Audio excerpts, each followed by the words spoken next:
promise says that those who sow with tears will reap with songs of joy. Even though you've had depression that's been in your own life, but you kept doing what God called you to do, you kept your eyes on the joy set before you, these are they that sowed anyway. These are those that gave anyway. These are those that prayed anyway. These are those that quoted Matthew 18 over your 2-person e-group on a Zoom call. These are they that sowed anyway. So you ready for this? Here comes the promise. Get ready. It's a gully washing promise. Will return with songs of joy, carrying sheaves with them. So for a season they wept, but then they gathered. For a season they had to weep, but God said it's reaping time. For in due season you shall reap if you faint not. These are they.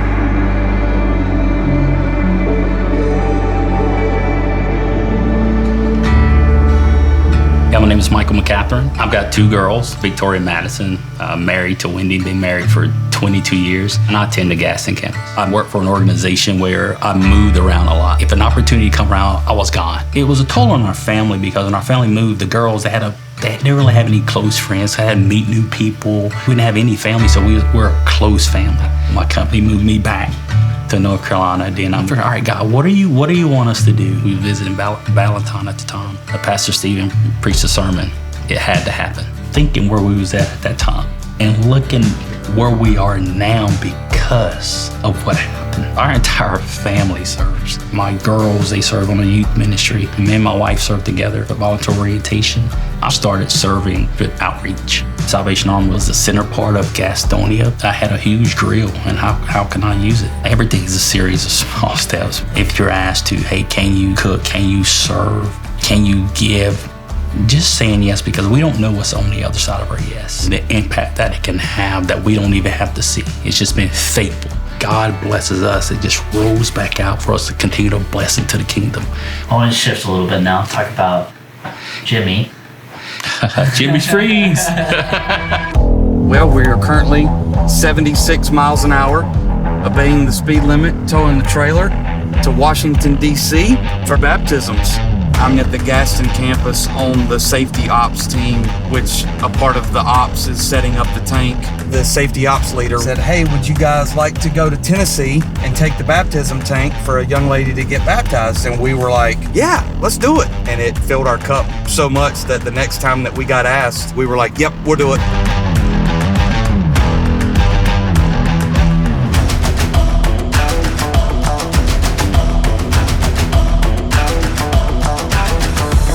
I love being out on the road. For me, it's what helps me stay the course.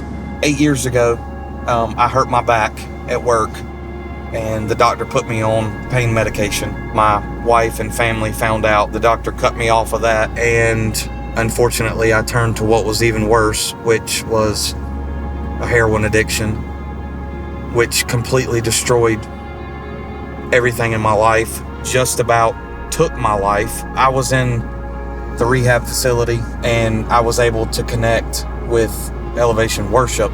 When I came back, we got plugged in this church, and the Lord completely changed our life from an incredible dark place that I never thought I would be pulled out of.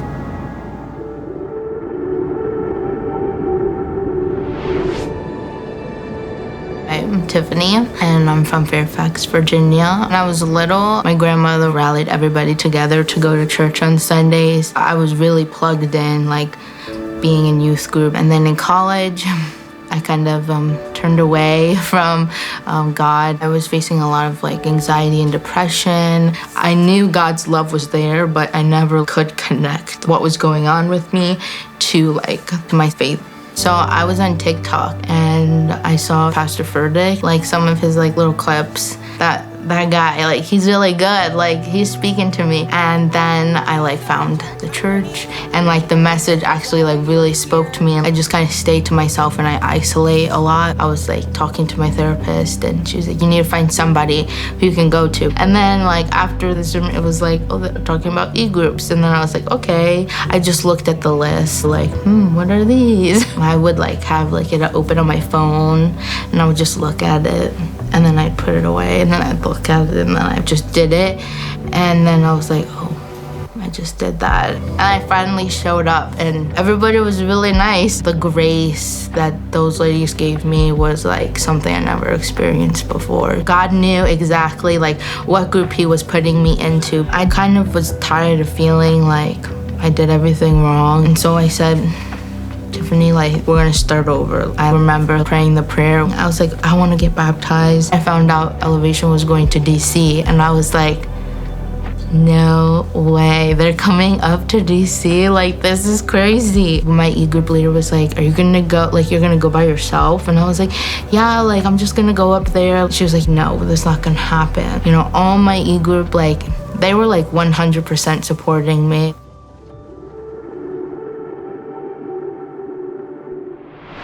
It was Love Week, and my wife signed us up to go serve at Salvation Army. And they're like, well, Mike's out back cooking hamburgers and hot dogs if you want to go hang with him. I was back there cooking, and he walked out, and I said, so, what do you do for fun? And he gave me this look. I said, you really want to know? He just poured his heart out to me to what he's been going through, knowing Jimmy's story and what God has allowed him to overcome and still go through. And for me, it's like, you need to talk, I'm here. There's not a single week that goes by that I don't get an encouraging text from him. Coming out of what I come out of, the heroin addiction, to say that the thought doesn't still cross my mind would definitely be a lie. To know that I've got that friend, and to know that I don't have to go back to that, because there is people that love me. I don't know that I would be on this level of willingness had I not seen what it had actually done in his life.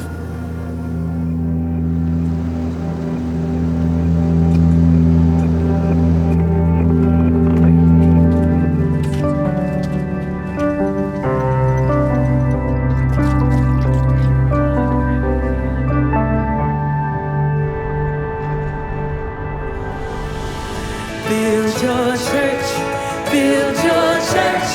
build it from the ground up. It's your church, build your church. Cannot even put into words what it's like to know that I drove 500 miles to see them when they step down into the water. This flood of emotion hits them. This is why I do what I do, because that person come up out of that water and they're going to what God called them to do. Right when I was in the water, it was like all the anxiety, all the nerves just kind of like stopped. My e-group leader came down from New York.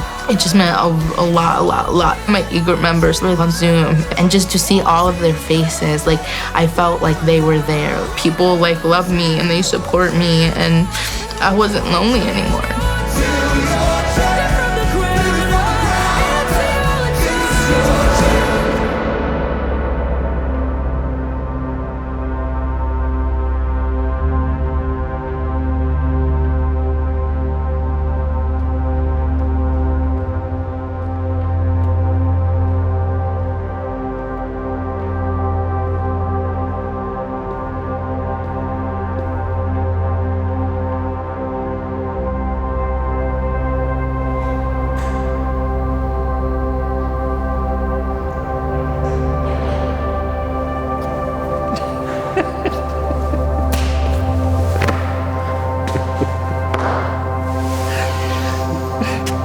I want to tell you how much I appreciate you, how much I appreciate your dedication, your heart. Because whether you know it or not,